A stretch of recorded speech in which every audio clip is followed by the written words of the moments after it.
ধন্যবাদ এবং কৃতজ্ঞতা জানবেন। আসসালামু আলাইকুম। আমিও ধন্যবাদ জ্ঞাপন করছি, শুকরিয়া আদায় করছি। জি, আপনি আমাদের অনুষ্ঠানে আসবেন এই ঘোষণা যখন থেকে আমরা প্রচার করতে শুরু করেছি তখন অগুন্তি দর্শক আগ্রহ প্রকাশ করেছেন, কেউ কেউ মন্তব্য করেছেন, কেউ কেউ আপনাকেও পরামর্শ দিয়েছেন মানে এই অনুষ্ঠানটি বর্জন করার বা কঠিন প্রশ্নের মুখে আপনাকে পড়তে হবে, সেই জন্য আপনি যাতে এই অনুষ্ঠানটিতে না আসেন। আপনি বর্জন করেননি, সেই জন্য আমাদের ধন্যবাদ জানবেন। কিন্তু আপনার সঙ্গে যৌক্তিক আলোচনা করা যাবে তো? আমরা আপনাদের চিন্তা, দর্শন, রাজনীতি নিয়ে যা কিছু জানতে আমাদের আগ্রহ আছে, দর্শকদের আগ্রহ আছে, তা নিয়ে আমরা প্রশ্ন করতে পারবো তো? অবশ্যই। আপনাকে আপনাকে আপনাকে আপনাকে অনেক ধন্যবাদ। আমি প্রথমেই যে বিষয়টি আপনার সঙ্গে জানতে চাইবো যে আপনাদের সঙ্গে জামায়াতে ইসলামী রাজনৈতিক সমঝোতা, রাজনৈতিক ঐক্য, নির্বাচনী ঐক্য যখন দৃশ্যমান হতে চলেছে তখন জামায়াতে ইসলামী নিয়ে আপনার ৪-৫ বছর আগের বক্তব্য সোশ্যাল মাধ্যমে বা ফেসবুকে বিশেষ করে ছড়িয়ে পড়েছে, যেখানে এমনও বক্তব্য আছে ইসলাম ধ্বংস করতে জামায়াতই যথেষ্ট, ক্ষমতায় এলে জামায়াত তাদের আকীদা চাপিয়ে দিতে পারে। এ নিয়েও আপনারা বিভিন্ন সময় আশঙ্কা প্রকাশ করেছেন। আমি দেখেই বলছি যে আপনি বলছেন, কোট করছি, তিন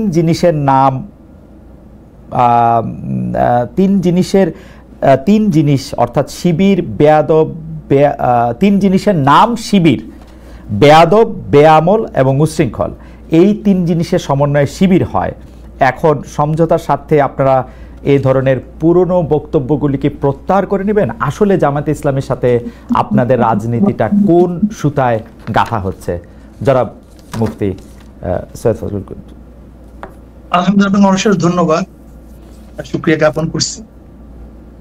প্রথমত আমাকে কেউ বর্জন করার জন্য বলে নেই যে আপনি এটা বর্জন করেন। আমার মেসেজ এরকম আমার কাছে আসে না।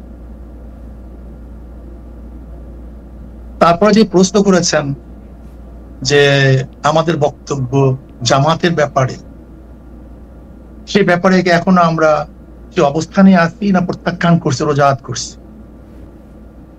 দেখেন, জামাতও আমাদের ব্যাপারে অনেক বক্তব্য দিয়েছে। আহলে দেওবন্দের ব্যাপারে, আহলুস সুন্নাত ওয়াল জামাতের ব্যাপারে জামাতের অনেক বক্তব্য আছে। তাসাউফের ব্যাপারে জামাতের বক্তব্য আছে। জামাত সেই বক্তব্য থেকে এক তীর পরিমাণ পিছপা হয়নি। আর আমরাও বিগত দিনে যে বক্তব্য দিয়েছি এবং আমাদের মুরব্বীরা যে বক্তব্য দিয়েছেন তার থেকে আমরা এক চুল পরিমাণ এখন পর্যন্ত আপনার সাথে কথা বলা পর্যন্ত পিছপা হয়নি। প্রত্যেকের অবস্থানে আছে। এখন প্রশ্ন করতে পারেন এই অবস্থানে থেকে আপনারা তাদের সাথে বক্তব্য কিভাবে দিচ্ছেন, একই স্টেজে আসছেন কিভাবে, প্রশ্ন এখানে। আমি এটার উদাহরণ দিতে চাই। যেমন আমেরিকা ইরানের ব্যাপারে যে সিদ্ধান্ত নিয়েছে, সেই সিদ্ধান্ত থেকে আমেরিকা কোনো অবস্থায় পিছপা হয়নি। আবার ইরান আমেরিকার ব্যাপারে যে বড় শয়তান বলেছে, সেখান থেকেও কিন্তু ইরান কোনো অবস্থাতেই রোজাত করেনি, তার বক্তব্যকে প্রত্যাহার করেনি। কিন্তু তারপর কোন এক কারণে কিন্তু তাদের মধ্যে একটা সমঝোতা হয়েছে, যুদ্ধ বিরতি চুক্তি হয়েছে। ঠিক আমরাও মনে করি প্রত্যেকের অবস্থানে থেকে কোন এক বিষয়ের উপরে আমরা ঐক্যমত হতে পারি।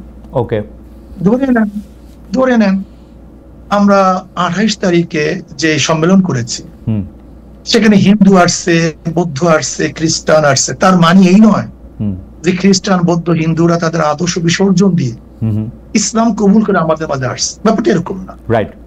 বরং যেই বিষয়ের উপরে ঐক্যমত, সেই বিষয়ের উপরে তারা ঐক্যমত পোষণ করার জন্য এসেছে।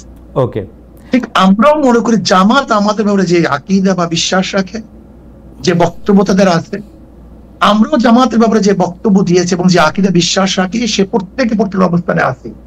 ওকে, বাকি আগামী বাংলাদেশকে গড়ার জন্য, এই জাতিকে বাঁচাবার জন্য, ইসলাম দেশ মানবতা রক্ষার জন্য আমরা শুধু জামাত না, আমাদের ঘোষণা ছিল ইসলাম দেশ মানবতা।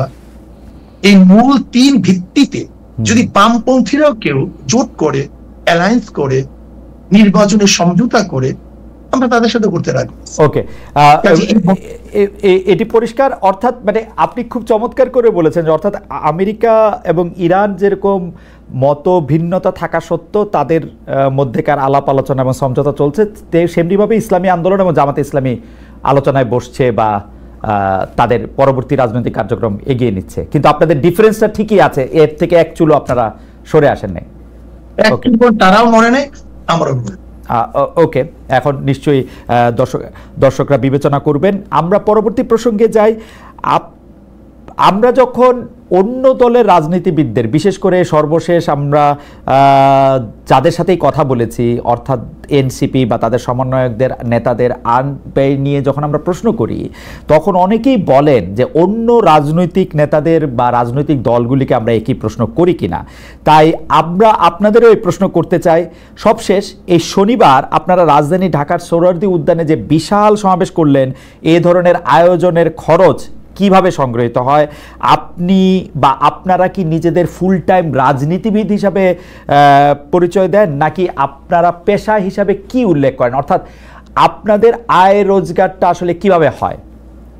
জনাব মুফতি ফজল। যেমন ধরেন আমরা একজন দিনদার, আমি একজন মুসলমান। জি। আমার মূল পরিচয় একজন মুসলমান। জি। মুসলমানের কাজ হলো দাওয়াত। কাদের মাঝে দাওয়াত দেবো? ফিজলাতিন নাস, গোটা মানবের কাছে দাওয়াত দেওয়া আমাদের দায়িত্ব। এক কথা, যেহেতু আমি মুসলমান, ইসলাম পালন আমার দায়িত্ব। ইসলামের মধ্যে যাহা কিছু আছে সবকিছু আমি পালন করব। নামাজ আছে, রোজা আছে, হজ আছে, জাকাত আছে, কলেমা আছে, ইসলামকে প্রতিষ্ঠিত করার ব্যবস্থা আছে, মানুষকে সেবা করা, অন্যায়ের মোকাবেলা করা, ন্যায়কে প্রতিষ্ঠিত করা। অর্থাৎ ইসলামের মধ্যে যতগুলি কাজ আছে সমস্ত কাজগুলি আঞ্জাম দেয় একজন মুসলমানের কাজ।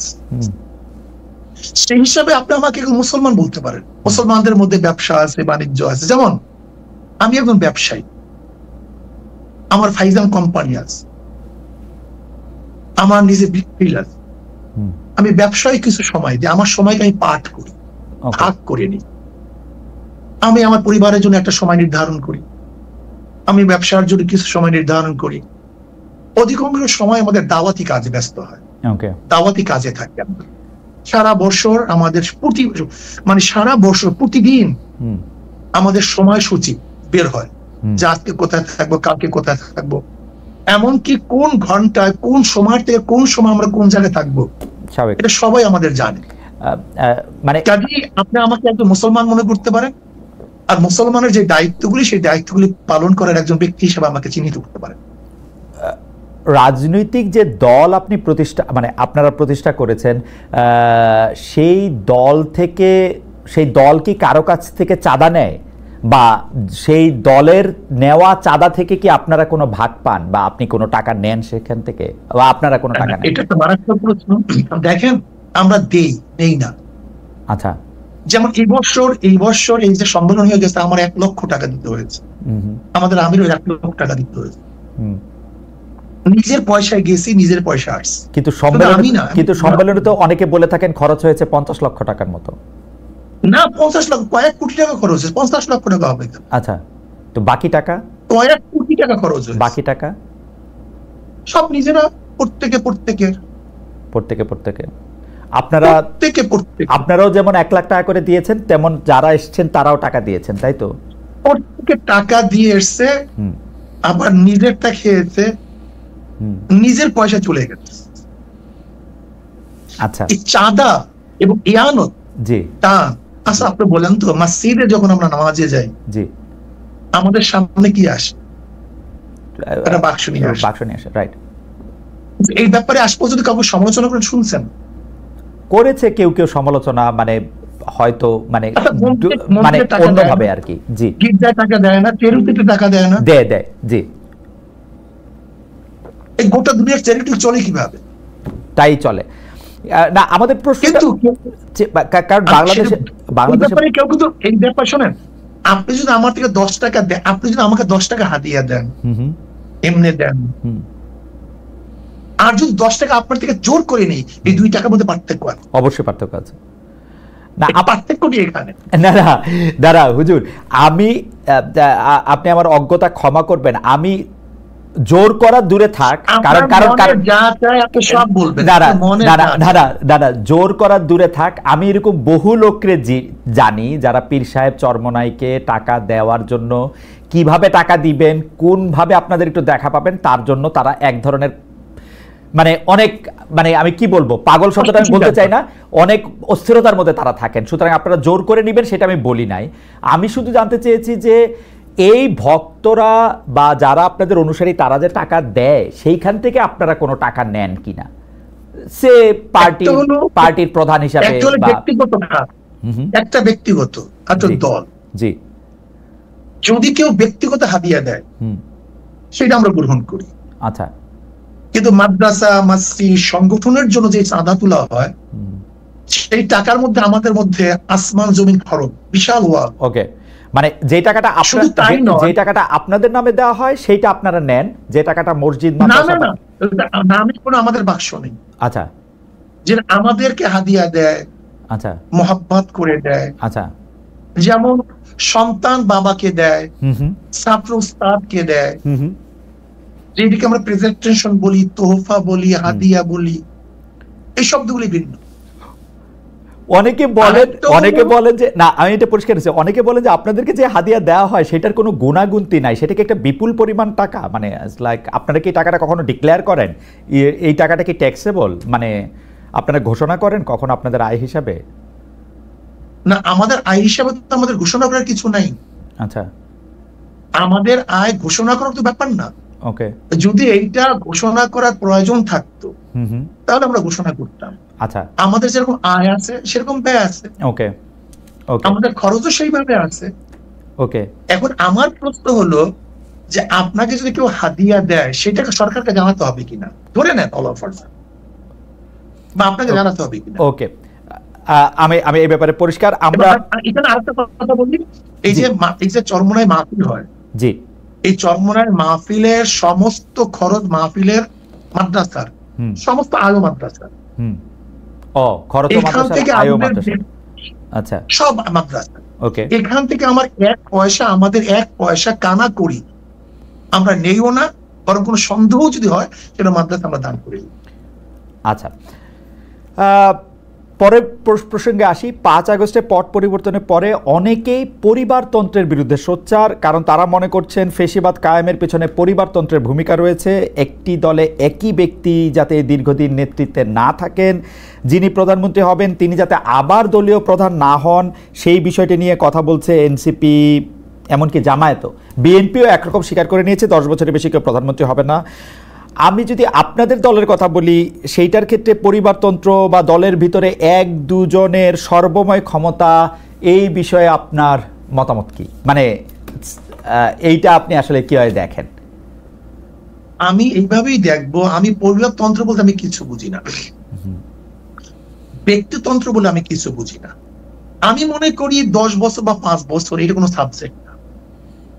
চোর যদি একদিনও থাকে চেয়ারে থাকে, সে চুরি করবে। দুর্নীতিবাজ যদি একদিনও মানে চেয়ারে থাকে, সে দুর্নীতি করবে। আর ভালো মানুষ যদি 100 বছরও চেয়ারে থাকে, সে দুর্নীতি করবে না। কিন্তু আমার মূল প্রশ্ন হলো চেয়ারে বসছে কে, চেয়ারে বসতেছে কে, আমার মূল প্রশ্ন এখানে। কি থাকবে কি থাকবে না আমার দেখারই বিষয় আমার না। কিন্তু যদি চোর 5 বছর থাকে সে চুরি করবে, 10 বছর থাকে চুরি করবে। একটা দেশ লুট করতে কয় বছর লাগে? যদি চোর থাকে 5 বছর যথেষ্ট, 10 বছর আপনি সময় দেবেন কেন? কিন্তু আপনি ব্যক্তির উপর গুরুত্ব দিচ্ছেন, কিন্তু ব্যক্তি তো আসলে আমরা যদি প্রতিষ্ঠান গড়ে না তুলতে পারি, ব্যক্তি তো নিজেও পরিবর্তন হয়, আবার ব্যক্তিরও আয়ু সীমাবদ্ধ, মানে আমরা তো এই পৃথিবীতে কেউই চিরকাল বেঁচে থাকবো না। তো সুতরাং একটা ব্যক্তির উপর নির্ভর করে তো একটা সিস্টেম চলতে কি পারে? আসলে না, পারা উচিত।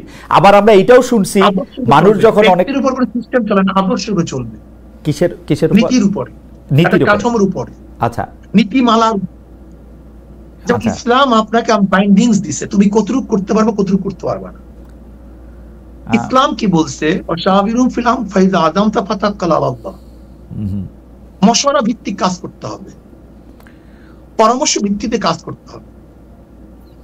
কিন্তু যদি পরামর্শ ভিত্তিতে আমরা কাজ করি তাহলে কোনো সমস্যা থাকার কিছু না। কিন্তু ডিক্টেটরশিপ যদি আমরা করি, চাপিয়ে দিই, এইটাকে বলা হয় ব্যক্তিতন্ত্র।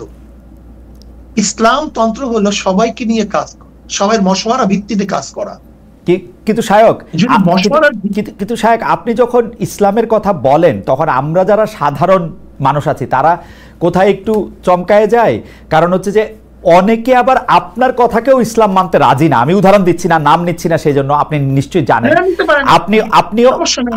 আপনিও অনেকের ইসলামকে আসলে ঠিক সঠিক পথে পরিচালিত সেটা আপনি মানেন না। তো সেই ক্ষেত্রে কোন ইসলাম বা কোন পন্থা বা কোন আদর্শ গাইডলাইন হবে সেটা কি আসলে আমরা বলতে পারবো? মানে কোরআন সুন্নাহ।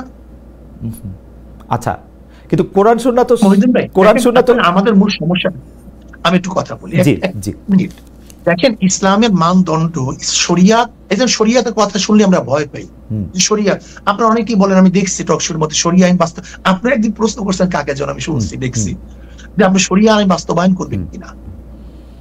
আসলে শরিয়া আইন বাস্তবায়ন করার মাধ্যমে তো মানুষের ফায়দা। শরিয়া শব্দের অর্থ, শরিয়া শব্দের অর্থ আইন, আইন প্রণয়ন করা, আইন বাস্তবায়ন করা।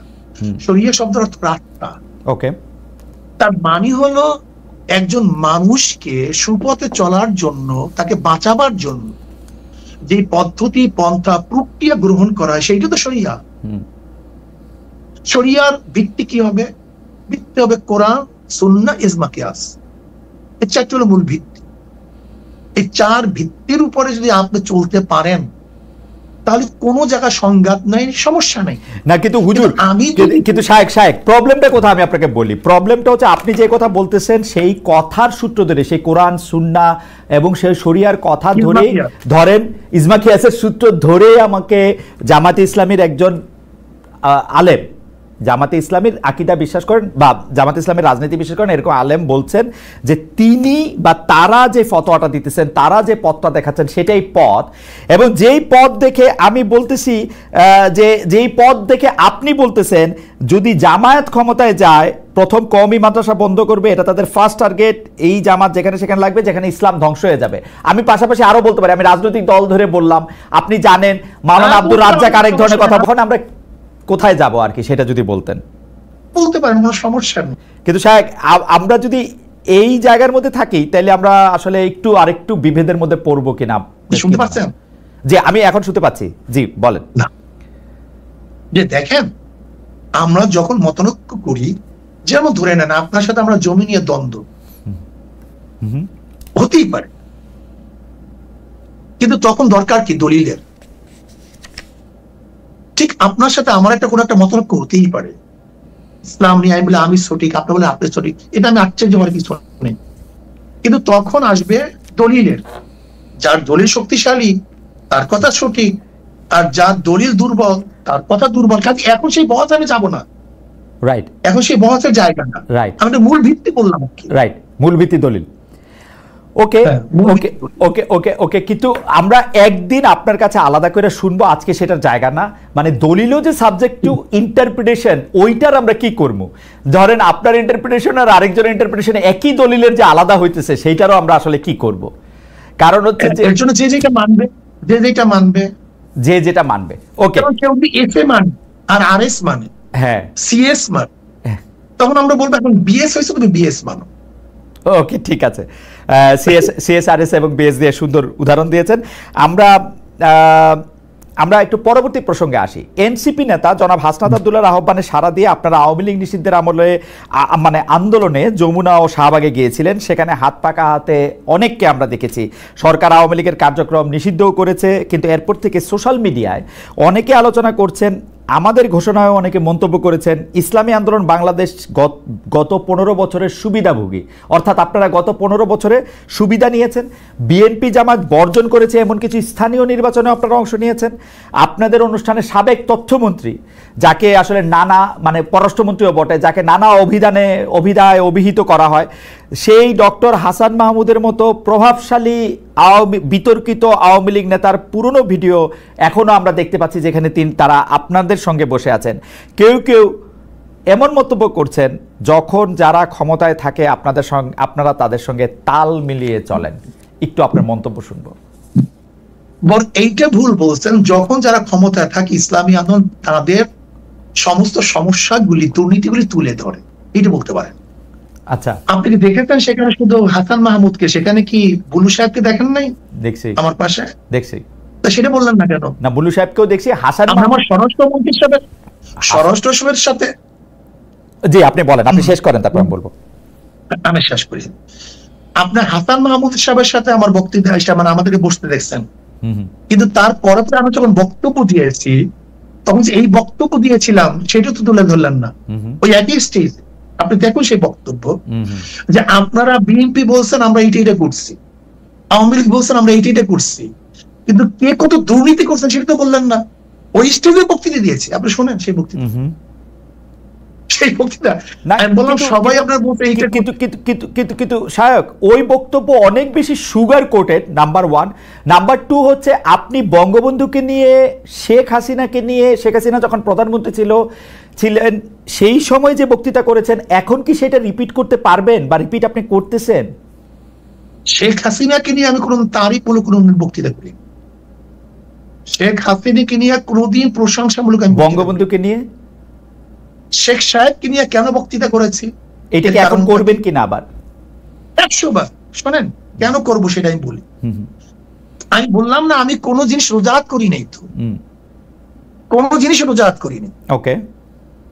যখন শেখ সাহেবের মূর্তি টানানো হয়েছিল তখন আমি কি বক্তৃতা করেছিলাম, যে 72 বছর পরে যদি লেনিনের মূর্তি ক্যারিয়ান দিয়ে তুলে সাগরে ফেলে দেয়, তাহলে আজকে হোক কালকে হোক এই বুড়িগঙ্গা এই মূর্তিকে ফেলানো হবে। এই বক্তৃতা আমার, আমি শুনছি না, আমি জানি না, এবং সেইটা দেখছি। শেখ সাহেবের নিয়ে যে বক্তৃতা করেছিলাম, এটা কি বলতে চেয়েছি দেখেন, শেখ সাহেবের পরিবার কিন্তু এদেশে আসছে ইসলাম প্রচার করার জন্য। আমার মূল উদ্দেশ্যটা কি ছিল? শেখ সাহেব প্রথম কেন অ্যারেস্ট হয়েছিলেন? হিন্দুদের মাধ্যমে তিনি অ্যারেস্ট হয়েছিলেন মুসলমানদেরকে বাঁচাবার জন্য। আমি কি বলেছিলাম? শেখ সাহেব প্রথম কি রাজনীতি শুরু করেছেন? মুসলিম লীগ, পাকিস্তানের পক্ষে রাজনীতি শুরু করেছিলেন। শেখ সাহেব তিনি এইটা করছেন সেইটা করছেন বলছিলাম কেন?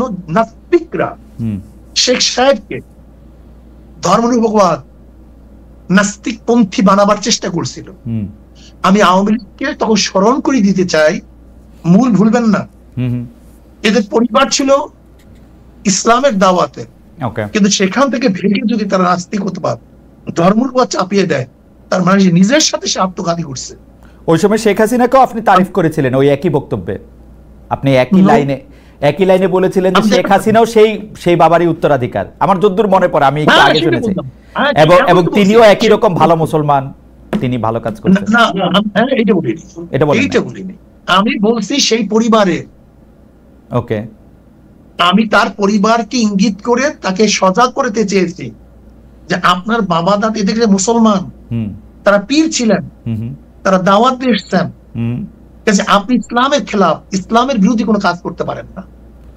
যেরকম কোন ছেলেকে কেউ যদি সতর্ক করায় তখন তার বাপ দাদার কথা বলে, তোমার বাবা এরকম ছিল, দাদা এরকম ছিল, ওকে, তুমি এই কাজ করতে পারো না। আমার এটাই উদ্দেশ্য ছিল।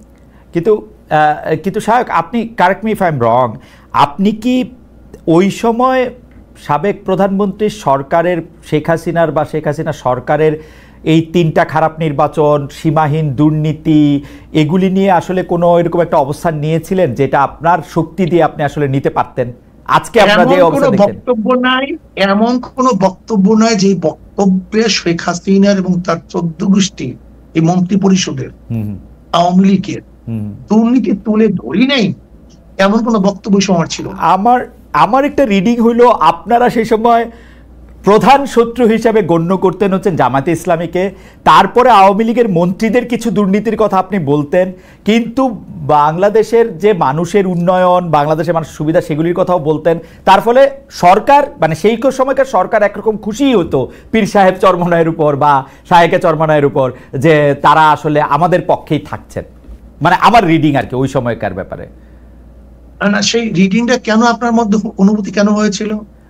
কারণ আপনারা জামায়াতের খুব সমালোচনা করছেন, তারপরে হচ্ছে সরকার প্রধানের সমালোচনা আপনারা সরাসরি করতেছেন না, 2-1 জন মন্ত্রী বা 2-1টা ঘটনার কথা বলে বলতেছেন। না, আমার মনে হয় আপনার কাছে এটা দৃষ্টিগোচর হয়নি। আমার মনে হয় আমার আচ্ছা ঠিক আছে, আমি আবার চেক করব না, কিন্তু আমি শুধু একটা শুনে একটা বক্তব্য। জি, আমি পল্টনে ওই স্যার আপনার সরোয়ার দিতে বলেছিলাম যে শেখ হাসিনা, আপনি শুনিনি সে বক্তব্য? জি, আমি শুধু একটা এরকম 50টা বক্তব্য দিতে পারবো। জি, যে শেখ হাসিনা আপনাকে ভারত বাঁচাতে পারবে না, আপনাকে বাঁচাতে পারবে না, আপনাকে পুলিশ মিলিটারি আপনাকে বাঁচাতে পারবে না, আপনাকে ভারতে অবশ্যই ভাবতে হবে। সে বক্তৃতা শুনিয়েন আপনি, অনেক আগের বক্তৃতা। আচ্ছা ঠিক আছে, আপনি যদি বলে থাকেন সেটা আপনার মানে শেখ হাসিনার দুর্নীতি বা শেখ হাসিনা এইরকম খারাপ 3টা নির্বাচন দিয়েছে, এটা যদি আপনি বলে থাকেন সেটা ঠিক আছে।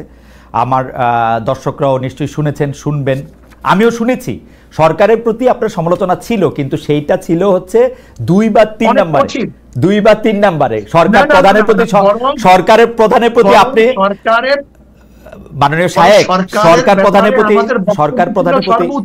ইউ আর সফট সরকার প্রধানের প্রতি। না এটা ভুল, এটা ভুল, এই মেসেজ আপনার কাছে সম্পূর্ণ ভুল। আচ্ছা ঠিক আছে, ঠিক আছে, সম্পূর্ণ ভুল। আচ্ছা আমি পরবর্তী প্রশ্নে আসি। সরকার প্রধানের ব্যাপারে আমি যে মন্তব্য করেছি এরকম বক্তব্য আজ পর্যন্ত কেউ দেয়নি। আচ্ছা আমি একটু পরবর্তী প্রসঙ্গে আসি। সেইটা হচ্ছে যে এই শনিবার সোহরাওয়ার্দী উদ্যানে আপনাদের যে মহাসমাবেশ মঞ্চে জামাতের একাধিক নেতাকে আমরা দেখলাম, এনসিপির অন্যতম শীর্ষ নেতা আক্তার সাহেবকে দেখলাম, গণ অধিকারের নুরুল হক নূর সাহেবকে দেখলাম, কিন্তু বিএনপির কেউ সেখানে ছিলেন না। বিএনপিকে কি আপনারা দাওয়াত দেন নাই? আপনারা বিএনপি বিরোধী একটা বড় জোট করতে চাইছেন, এটাই কি আপনাদের উদ্দেশ্য? না, আমরা পিআর সিস্টেম নির্বাচন চাই। আচ্ছা, যেহেতু বিএনপি পিআর সিস্টেম চায় না, ওকে, আমাদের মূল বক্তব্য ছিল 3টা: সংস্কার, বিচার, পিআর সিস্টেম নির্বাচন। ওকে, কাজে যেহেতু এই পিআর সিস্টেমে নির্বাচনে যারা ঐক্য, আমরা তাদেরকে দাওয়াত দিয়েছি। বিএনপি যদি ঐক্য ছিল না, এই দাওয়াত দিইনি। বিএনপি যদি আজও বলে আমরাও পিআর বিশ্বাসী, আমরা তাদেরকে দাওয়াত দেবো, ভবিষ্যতে সমস্যা নেই। আমাদের দর্শকদের উদ্দেশ্যে আপনারা ভবিষ্যৎ দাওয়াত দেবেন সেটা ঠিক আছে, আমাদের দর্শকদের উদ্দেশ্যে আর আমার বোঝার জন্য একটু পিআর সিস্টেমে নির্বাচন কি আপনারা এখনকার সংসদে যেটি আছে বা পরবর্তী সংসদ নির্বাচনও তাই চাচ্ছেন, নাকি সেটা শুধু উচ্চ কক্ষের জন্য, আপার হাউসের জন্য পিআর সিস্টেম নির্বাচন? আচ্ছা ঠিক আছে, তাহলে এটা একটু বুঝানি। প্রত্যেক সিস্টেম আমরা পিআর সিস্টেম নির্বাচন। আচ্ছা, পিআর সিস্টেমে যদি আপনারা নির্বাচন চান তাহলে কি এই 300 আসনে যে নির্বাচন হবে সেই নির্বাচনে কোনো ব্যক্তি বা এমপি নির্বাচিত হবে না তাইলে, তাই তো? না, তারা দল নিযুক্ত করবে ভালো ভালো লোকগুলিদেরকে। না, ধরেন দল নিযুক্ত করলো, দল নিযুক্ত করে ধরা যাক ইসলামী আন্দোলন 50% ভোট পাইলো, সেই জন্য তারা 150 সিট পাবে, আর বাকি যারা 20% 30% তারা সেরকম করে কেউ 100 সিট, কেউ 50 সিট, কেউ 30 20 10 এরকম করে পাবে। আপনি যে 150 সিটে জিতলেন বা 150 সিটে জিতবেন পিআর পদ্ধতিতে, সেইখানে তো আপনি বাছাই করবেন কোন কোন সংসদীয় আসনে আপনার লোক দিবেন, তাই তো? তাই। কিন্তু যদি ধরা যাক আমাদের বরিশাল 1 আসনে আপনিও সেখানে একজন লোককে নিয়োগ দিতে চাচ্ছেন যে 30% পাইছে, উনিও ওইখানেই উনার সিটটা চান, যিনি 10% পাইছে উনিও ওইখানে ওই সিটটা চান, এইটা রিজলভ করা হবে কিভাবে? কোনো সমস্যা নেই, আমরা কম্প্রোমাইজ করে নেব। না না, যার যেখানে প্রয়োজন সেখানে দেব। প্রয়োজন তো মূল বাধা আমি এটা সারাই দিই, তাহলে ব্যাপারটা বুঝবেন। জি, আসলে পিআর সিস্টেমে নির্বাচনে কোন সিটে কোন প্রার্থী, এইটা বহুত বড় কথা না। পিআর সিস্টেম নির্বাচনের সংসদ যারা সদস্য হবেন তাদের মূল দায়িত্ব থাকবে সংসদে কাজ করা, আইন প্রণয়ন করা, আইনকে বাস্তবায়ন করা। তার মানে ধরেন কথার কথা, আর আমাদের যে স্থানীয় যে সরকারগুলি থাকবে সেটাকে এস্টাবলিশ করা। আমরা উন্নয়নের ব্যাপারটা নিয়ে স্থানীয় সরকার থেকে, স্থানীয় সরকার কাজ করতেছে কিনা, কোন আইনের পদ্ধতিতে, প্রক্রিয়ায় বেশ ভালো চলবে, জবাবদিহিতামূলক হবে, এদের কাজই থাকবে মূল হলো আইন প্রণয়ন করা, আইন বাস্তবায়ন করা। না, আপনি আমাকে আরেকটু সাহায্য করেন। ধরা যাক পীর সাহেব চরমনায় আর আপনি মিলে ডিসাইড করলেন আমাকে কুমিল্লা 1 আসন থেকে আপনারা এমপি বানাবেন। ধরা যাক একইভাবে জামায়াতের নেতা ডক্টর শফিকুর রহমানও ঠিক করলেন আমাকে কুমিল্লা 2 আসন থেকে এমপি বানাবেন। আমি কিন্তু এলাকায় যাইও নাই, ভোটও করি নাই, কিচ্ছু করি নাই। আমার পক্ষে তো এমপি হয়ে যাওয়া সম্ভব, তাই না? আপনারা যদি 50% ভোট পান, আপনাদের যদি 150 জন সংসদ, এইটা কি ঠিক হবে? আমি কি একটা ভালো জনপ্রতিনিধি হইতে পারবো? নির্ধারণ না করি ধরেন তাহলে কি হবে? এলাকায় নির্ধারণ করলাম, এলাকায় নির্ধারণ করলাম, আপনার এত পার্সেন্টেজ ধরে নেন, একটা বক্তব্য জি ধরে নেন, জি আপনার এত পার্সেন্টেজ ভোট পেয়েছেন, আপনার সংসদে এত প্রার্থী আপনার আছে, হ্যাঁ হ্যাঁ, এখানে কোন এলাকা এটা তো নির্ধারণ করা জরুরি না? না, জরুরি। কারণ হচ্ছে যে প্রত্যেকটা মানুষের তখন ভোটিং রাইটটা হয় আমাকে দাউদকান্দি বা মুরাদনগর থেকে নির্বাচিত করবে কিনা, আমি ভালো প্রার্থী নাকি এনসিপির উপদেষ্টা মহোদয় আসিফ সাহেব ভালো প্রার্থী নাকি কায়কোবাদ সাহেব ভালো প্রার্থী, ওইটা ওই এলাকার মানুষের right to choose there MP. তাহলে আপনি মার্কা নিলেন কেন?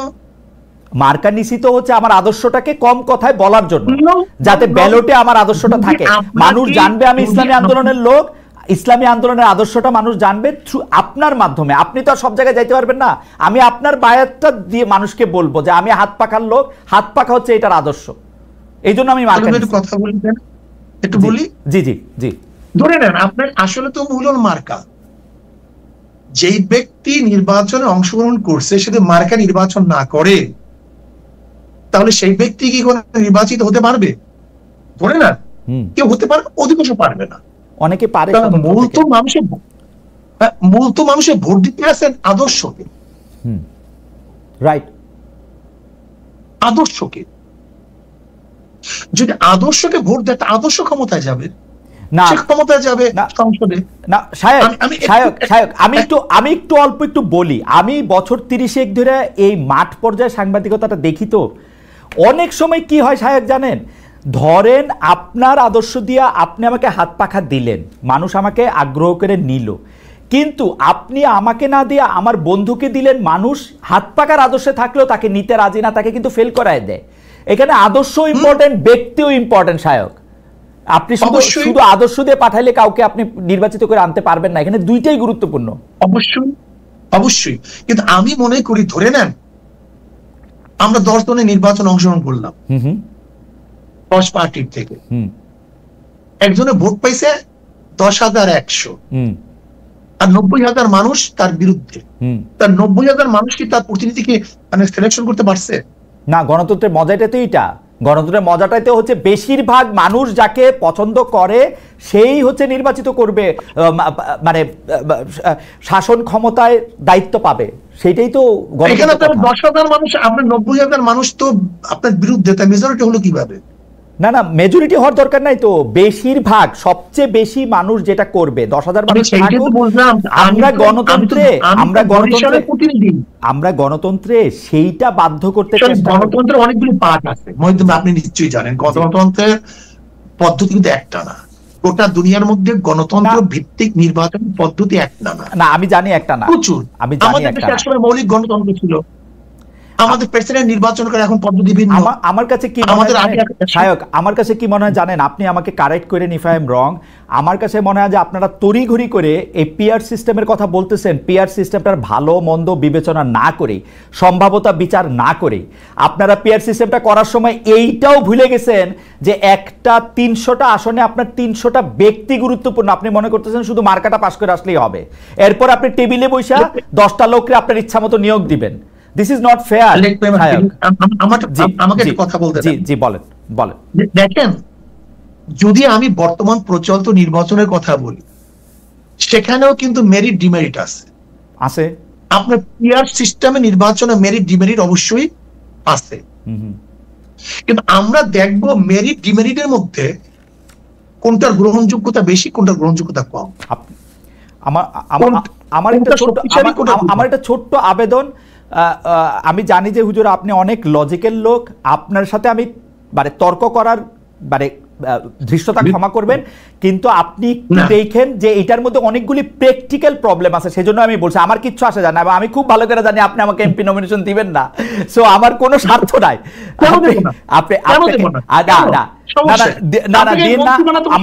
আমার চেয়ে অনেক মানে যোগ্য লোক আছে, তাদেরই দিয়েন, কিন্তু আপনি এটা দেখেন পরীক্ষা করে যে এটার মধ্যে আসলেই ঝামেলা আছে, আসলে একটু কথা বলি। পিআর সিস্টেমে নির্বাচনের দাবিটা কিন্তু আমরা এই গত 28 তারিখ করি নাই, পিআর সিস্টেম নির্বাচনের দাবিটা কিন্তু আমরা 2008 থেকে শুরু করেছি। ওকে, আর দেখেন আপনি এবং আমি যেটা তর্ক করতেছি পিআর সিস্টেম নির্বাচনে করা স্বাভাবিক, প্রত্যেকের মত ভিন্ন থাকতেই পারে, এটা আমি কোনো আপসেট না, প্রত্যেকের মত ভিন্ন থাকতে পারে, বরং মত ভিন্ন থাকার মধ্যে তো মজা।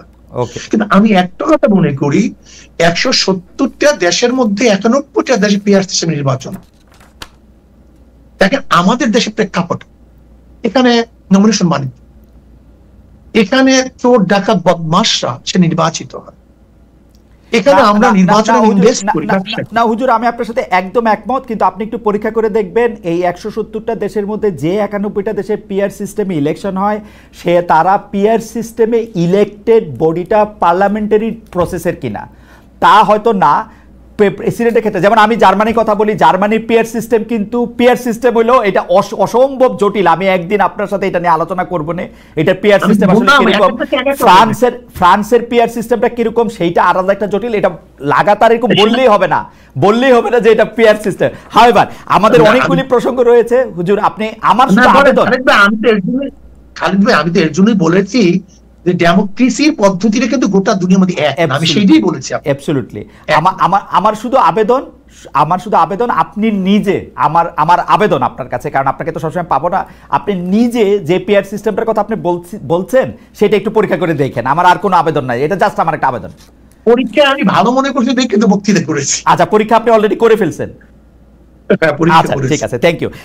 আমরা আসছি পরবর্তী প্রসঙ্গে, সেটি হচ্ছে যে আমরা দর্শকদের কাছে জানতে চেয়েছিলাম যে সংস্কার ছাড়া জাতীয় নির্বাচন হলে তা বর্জনও করতে পারে এনসিপি, বলছেন দলটির সদস্য সচিব আক্তার হোসেন। দর্শক এই অবস্থানকে আপনারা, প্রিয় দর্শক এই অবস্থানকে আপনারা সমর্থন করেন কিনা? শতকরা ৭৭% দর্শক এই অবস্থানকে সমর্থন করছেন, শতকরা 23% দর্শক এই অবস্থানকে সমর্থন করছেন না, ৫৪,০০০ দর্শক এখানে ভোট দিয়েছেন। আমরা শায়েখে চরমনায় আছেন আমাদের সঙ্গে সৈয়দ মোহাম্মদ ফজলুল করিম। সৈয়দ মোহাম্মদ ফজলুল করিমকে আমি শুধু জরিপটা পড়ে শুনিয়েছি, জরিপের মধ্যে নির্বাচন বর্জন সংস্কার হলে ৭৭% মনে করছেন যে হ্যাঁ আক্তার সাহেবের কথা ঠিক, 23% মনে করছেন ঠিক না, ৫৪,০০০ ভোট দিয়েছেন। আমি প্রশ্নটা করি, প্রশ্নটা হচ্ছে শায়েখে চরমনায়, আমাদের প্রশ্ন হচ্ছে গত জানুয়ারি মাসে জামায়াতের আমির যখন আপনাদের আমিরের সঙ্গে দেখা করেছেন, আপনিও সেখানে উপস্থিত ছিলেন, এর কয়েকদিনের মধ্যে বিএনপির মহাসচিব মির্জা ফখরুল ইসলাম আলমগীরও আপনাদের সঙ্গে দেখা করেছেন। তখন আপনাদের সঙ্গে বিএনপি মোটের উপর 10টি বিষয়ে একমত হয়েছিল এমন প্রতিবেদন আমরা পত্রপত্রিকায় দেখেছি, কিছুটা আপনাদের মুখে বা বিএনপির মুখেও শুনেছি। এর মধ্যে ছিল ফেসিবাদ বিরোধী শক্তিগুলি একে অপরের বিরুদ্ধে আঘাত করে কথা বলবে না, কিন্তু আপনার সাম্প্রতিক অনেক বক্তব্যে বিএনপির কঠোর সমালোচনা, মানে নিন্দা মন্দ আমরা দেখতে পাচ্ছি। বিএনপির বিরুদ্ধে চাঁদাবাজির অভিযোগ আনছেন, আমি কিন্তু বিএনপির বিরুদ্ধে চাঁদাবাজির অভিযোগে সাফাই গাইছি না, আমি বলছি আপনি অভিযোগ আনছেন, মানে বিএনপি চাঁদাবাজি করতেও পারে। বিএনপির দলীয় কোন্দল নিয়েও আপনি খোঁচা দিচ্ছেন, আপনি বলছেন বিএনপির হাতে দেশ নিরাপদ নয়, জিয়াউর রহমানের আদর্শ দেশের মানুষ দেখতে চায় না, আপনি এটাও বলেছেন। বিএনপির প্রতি আপনারা হঠাৎ ক্ষিপ্ত হলেন কেন শায়েখে চরমনায়? না দেখেন, বিএনপির উপরে আমি ক্ষিপ্ত হইনি, জনগণ ক্ষিপ্ত হয়েছে। আমি যেহেতু জনগণের মুখপাত্র হিসেবে সেটা ব্যক্ত করি। দেখেন আচ্ছা, আসলে মূল প্রবলেমটা কোথায়? আমরা একই সাথে আন্দোলন করেছিলাম দেশকে গড়ার জন্য, মানুষকে শান্তি দেওয়ার জন্য, মুক্তি দেওয়ার জন্য। জিয়াউর রহমান সাহেবের আদর্শ নিয়ে তারা বক্তব্য দেয়, জিয়াউর রহমান সাহেব এই ছিলেন সেই ছিলেন, সেদিকে একজন বক্তব্য শুনলাম। আমি বলেছি জিয়াউর রহমান সাহেবের আদর্শ নিয়ে বক্তৃতা দেন, আর আপনারা যদি এই কাজ করেন তাহলে জিয়াউর রহমান আদর্শ কেউ মানবে? কথা ঠিক না?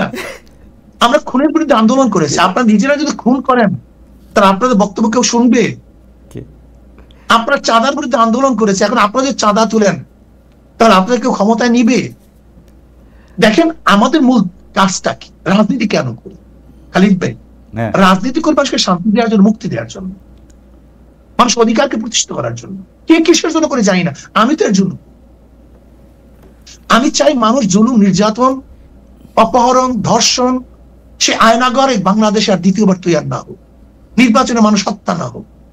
আমার মা, আজকে আপনি খবর দেন, আজকে চাঁদা নেওয়া দেওয়ার কারণে স্বামীকে বেধড়ক ভাবে মেরে তার সামনে তার স্ত্রীকে ধর্ষণ করেছে, আজকের খবর। বিএনপির লোকজন করেছে, আজকের খবর দেখেন আপনি। না এখন আপনি কি বলবেন? এটা তো বিএনপির লোকজন বলতে এটা তো আর বিএনপির দলীয় অবস্থান নিশ্চয়ই না। আজকে যদি আপনার চরমনায়ের এত ভক্ত, এর মধ্যে কেউ একজন যদি কোনো একটা দুষ্কর্মে নিয়োজিত হন, সেটার জন্য তার মুফতি সৈয়দ ফজলুল করিমকে আসলে দোষ দেওয়া যাবে না। মানে আমি সাধারণভাবে চরমনায় ভক্তরা করছে, এটা তো ফেরানো যাবে না। হ্যাঁ, চরমনায় ওলারা করছে, এটা তো ফেরানো যাবে না। না, চরমনায়ের ওরা করছে সেটা বলা যাবে, কিন্তু এটার জন্য নাম্বার দুই খালিদ ভাই, এখানে আমি একটা কনসেপ্ট আমি ক্লিয়ার না করলে হবে না। কনসেপ্ট একেবারে ক্লিয়ার করতে হবে। আমাকে একজনে বলেছেন যে হুজুর তারা তো এরকম করতেছে, এটা করতেছে, তারা প্রতিবাদ করতেছে, শাস্তি দিতে আছে। আমি বললাম দেখো, কয়লার কোন অংশ তুমি পরিষ্কার করলে সে পরিষ্কার হবে? তাদের সিস্টেমটাই তো চাঁদাবাজি। তাদের সিস্টেম, এই যেমন ধরে না কুষ্টিয়াতে তাদের কে নেতা নির্বাচিত হবে সের জন্য তারা ভোটাভুটি করছে, সেই ভোট স্বচ্ছ হয়েছে, দেখেন অভিযোগ। আমার প্রশ্ন হল, এই রাজনীতি করি দেশকে মুক্তি করার জন্য, কিন্তু আমার এই কথাগুলো এখন বর্তমান মানুষ বুঝবে না। আপনি হয়তো বুঝবেন কি আমি জানি না, আমার অভ্যস্ত না, আমার এই নীতিবাক্য কেউ শুনবে না। শায়ক, আপনার কথা কিন্তু শত শত লোকে শোনে, কোটি কোটি লোকে শোনে, এবং শুনে যে আমি মাঝে মাঝে চমৎকৃত হই যে আপনি এইভাবে কথা কিভাবে বলেন। তারপরেও মানে আমার একটু কৌতূহল, আমি আপনাকে দুইটা আপনার উদ্ধৃতি শোনাই। আপনি মনে যা আছে আপনি বলতে পারেন। না, আপনার উদ্ধৃতি শোনাই, আপনার উদ্ধৃতিগুলি মজার বেশি। আপনি বলতেছেন জামায়াত লাগছে আলিয়া মাদ্রাসার মধ্যে, আলিয়া শেষ। জামায়াত লাগছে ইত্তেহাদুল উম্মার মধ্যে, সেটাও শেষ। জামায়াত লাগছে বিএনপির মধ্যে, বিএনপি শেষ। জামায়াতের বিষ যেখানে লাগবে সেটা ধ্বংস হয়ে যাবে। আরেকটাতে আপনি বলতেছেন কোনো দেশ যদি কমিউনিস্টরা দখল করে নেয় সেখানেও একদিন ইসলাম আসতে পারে, কিন্তু আল্লাহ করুক কোনো দেশ যদি আল্লাহ না করুক হবে মনে হয়, কোনো দেশ যদি জামায়াত দখল করে ফেলে কিয়ামতের আগ পর্যন্ত আর কোনোদিন ইসলাম আসবে না। আপনি এরকম বলতেছেন এবং আপনার বলার মধ্যে এক ধরনের কনভিকশন থাকে, যুক্তি থাকে, শক্তি থাকে, তারপরেও আপনি সবার সঙ্গে আপনি বসতে পারতেছেন, সবার সঙ্গে আপনার এক ধরনের ভালো সম্পর্ক থাকতেছে। এইটার মানে হিসাবটা কি? মানে আপনি মন থেকে বলেন না নাকি? মানে এটা একটা মন থেকে বলি, আমি তো মন থেকেই বলি এবং এটা আমার বিশ্বাস। কিন্তু এই কথাগুলো হলো আদর্শ এবং নীতি, তাদের আদর্শ এবং নীতির বাস্তবায়ন। আচ্ছা, তাদের আকিদা বাস্তবায়ন হয়। কিন্তু আমরা বলতে চাই যে আমরা কোন এক জায়গায় যে ঐক্যতা, যেমন আমি উদাহরণ দিয়েছি, এই ব্যাপারগুলো তো আপনাকে আগেই বলেছি। যেরকম ধরে নেন হিন্দু, বৌদ্ধ, খ্রিস্টানরা আমাদের স্টেজে আসছে, তার মানে তার নীতি আদর্শ বিসর্জন দিয়ে নয়, কোন এক জায়গায় ঐক্যমত হয়েছে। আচ্ছা, আমি কিন্তু আমার কোন বক্তৃতার থেকে এখন পর্যন্ত এক চুল পরিমাণ নড়ি নেই।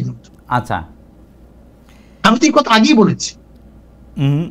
এবং এই কথা যদি আপনি বলেন যে আপনি অমুক, হ্যাঁ, যদি জামাতের অবস্থান থেকে জামাতের ব্যাপারে আমরা যেই ব্যাপারে তাদের উপর অভিযোগগুলো আমাদের মুরব্বীরা করেছেন তাকে যদি ফেরত আসে, আমি সাথে সাথে আমার বক্তব্যকে রোজাত করবো।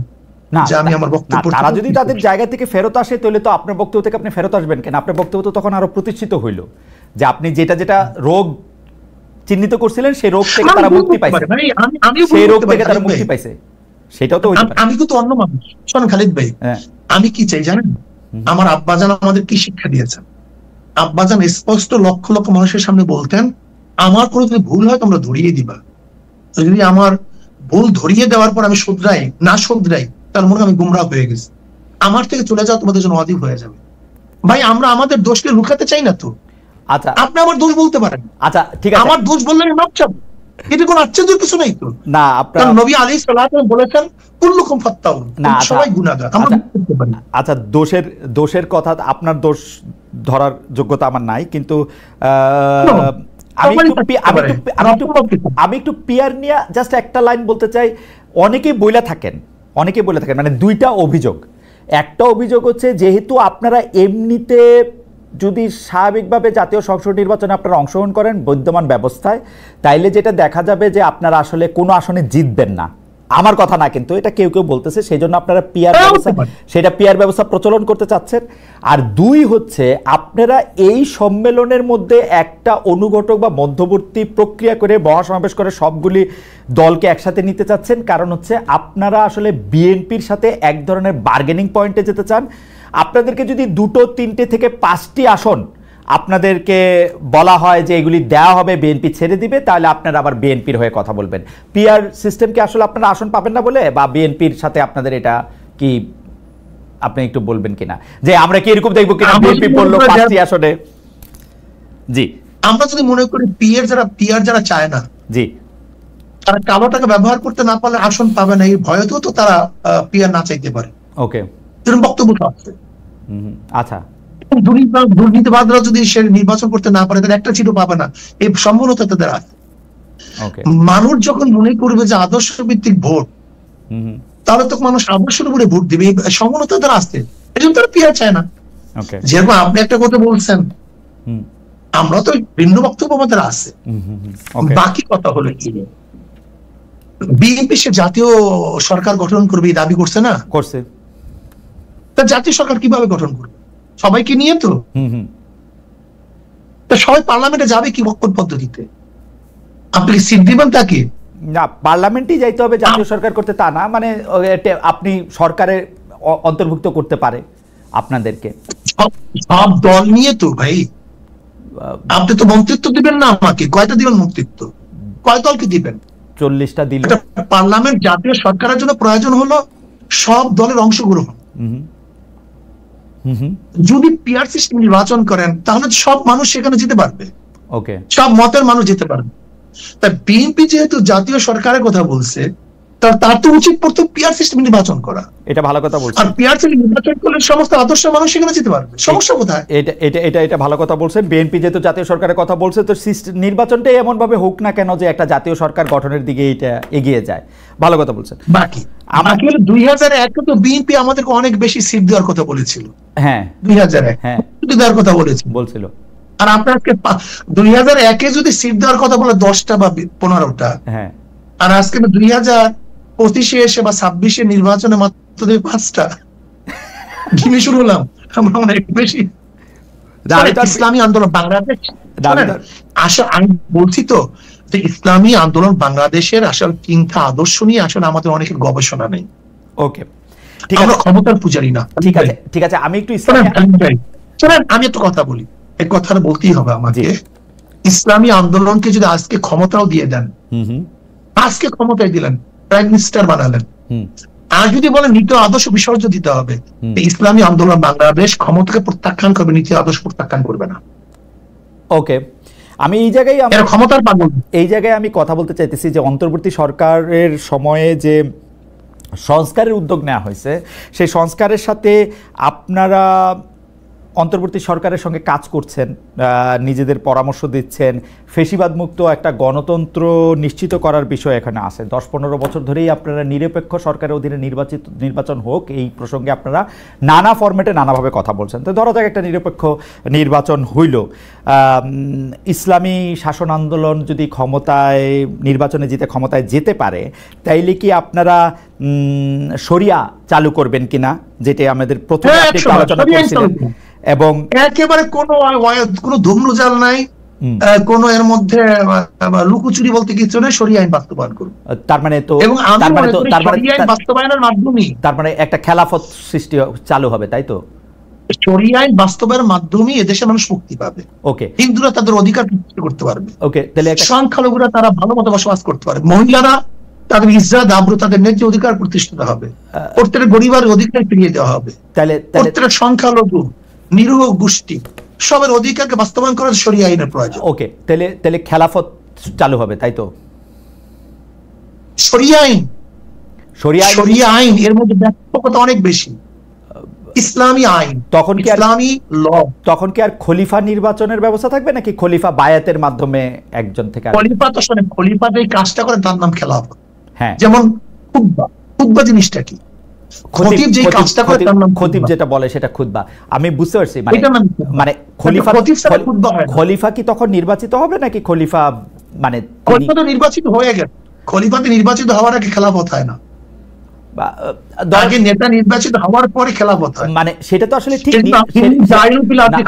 মানে সেটা কি নির্বাচন নাকি সিলেকশন? কারণ হচ্ছে আমরা ইসলামের যে প্রথম, আমরা ইসলামের 4 খলিফা 4 ধরনের নির্বাচিত হয়েছে।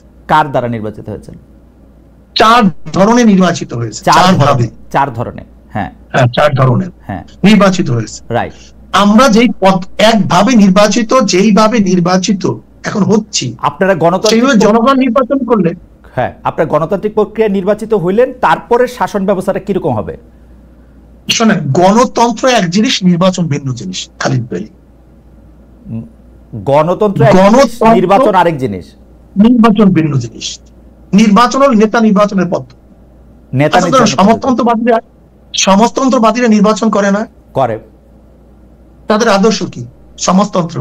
গণতন্ত্র সমাজতন্ত্র কি এক জিনিস? না, তন্ত্র হিসেবে আলাদা। কিন্তু তার মানে হলো গণতান্ত্রিক হইতে হলেও নির্বাচন দরকার আছে, সমাজতান্ত্রিক হইতে হলেও নির্বাচন দরকার আছে, দুইটাই নির্বাচন দরকার আছে। তাহলে তার মানে কি? নির্বাচন হলো নেতা নির্বাচন পদ্ধতি। ওকে, এটা কোনো দর্শন না, এটা আদর্শ না। ওকে, নির্বাচিত হওয়ার পরে তার আদর্শ অ্যাপ্লাই করবে। নির্বাচিত হওয়ার পরে, অর্থাৎ আমি আমি আমি আমি শুধু স্টেজটা বুঝতে চাইছি হুজুর, যে আপনি গণতান্ত্রিক ভাবে বা গণতন্ত্রের মধ্যে যে নির্বাচন ব্যবস্থাটা আছে, অনেক সংস্কার টস্কারের মাধ্যমে ওই নির্বাচন ব্যবস্থার মাধ্যমে আপনি এইভাবে বলতে পারেন আমাদের দেশে যে নির্বাচন আছে, এইভাবে বলতে পারেন। ওকে, আমাদের দেশে আপনি রাষ্ট্র ক্ষমতায় বা রাষ্ট্র ক্ষমতায় গেলেন বা শাসন ক্ষমতা একুয়ার করলেন, তারপরে আপনি শরিয়া চালু করবেন, তাই তো? ওই শরিয়া কি এখন অন্য পৃথিবীতে অন্য জায়গায় চালু আছে, এরকম কোনো উদাহরণ কি আমরা দেখবো? মানে আমরা এরকম শরিয়া দেখতে চাই বা এরকম শরিয়া দেখতেছি, ধরেন এই পৃথিবীর অন্য কোনো রাষ্ট্র? আমাদের শরিয়া আমাদের দর্শন, হ্যাঁ, আমাদের দর্শন, আমাদের শরিয়া, হ্যাঁ হ্যাঁ, আমাদের কোরআন ও হাদিসের মধ্যে দেয়া আছে। এখনকার কোন রাষ্ট্র আছে কিনা? আমার মতে দেখেন, এখনকার কোন রাষ্ট্র ব্যবস্থা আছে কিনা, এরকম রাষ্ট্র ব্যবস্থা আছে কিনা? এখন ইরানের মধ্যে আপনি দেখতে পারেন, সেখানে শরিয়া অনেক বেশি। কার মধ্যে? আফগানিস্তানের মধ্যে। আফগানিস্তানের মধ্যে। আপনি আফগানিস্তানের মতো একটা বাংলাদেশ বানাতে চান? হ্যাঁ, বানাতে চাই। আর ইরানের মতো? দেখেন, ইরানের ব্যাপারটা হলো, যেখানে ইরানের যদি ভালো ভালো যে দর্শনগুলি আছে, ইরানের যে ভালো দর্শন, ওকে, যেটা শরিয়াতে সাংঘর্ষিক না। আমেরিকার যে ভালো দর্শন, শরিয়াতে সাংঘর্ষিক না। ইংল্যান্ডের কোনো ভালো দর্শন, শরিয়াতে সাংঘর্ষিক না। রাশিয়ার কোনো ভালো দর্শন, যেটা ইসলামের সাথে সাংঘর্ষিক না। এরকম জনগণের স্বার্থে। ওকে ওকে, তাহলে আমি মোরলেস মনে করতেছি যে আফগানিস্তানে এখন যে শরিয়া ভিত্তিক রাষ্ট্র ব্যবস্থা চালু আছে, আপনি বাংলাদেশে আপনারা যদি নির্বাচিত হন, তো সেরকম একটা শরিয়া ভিত্তিক রাষ্ট্র ব্যবস্থা চালু করতে চান, তাই তো? বলতে পারেন, কোনো সন্দেহ নেই।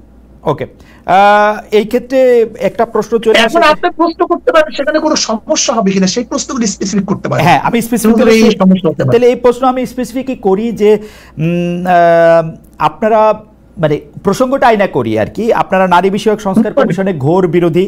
আপনাদের সমাবেশ থেকে এই কমিশনকে ডাস্টবিনে নিক্ষেপ করার দাবি করা হয়েছে। আপনারা বলেছেন নারী কমিশন প্রতিটি পৃষ্ঠায় ধর্মের অবমাননা করা হয়েছে, এর সঙ্গে সংশ্লিষ্টদের আইনের আওতায় আনা হবে, ঢাকায় তাদের প্রকাশ্যে বিচার করতে হবে, যেন ভবিষ্যতে, হ্যাঁ, যেন ভবিষ্যতে এমন কেউ এমন প্রস্তাব দেওয়ার সাহস না পায়।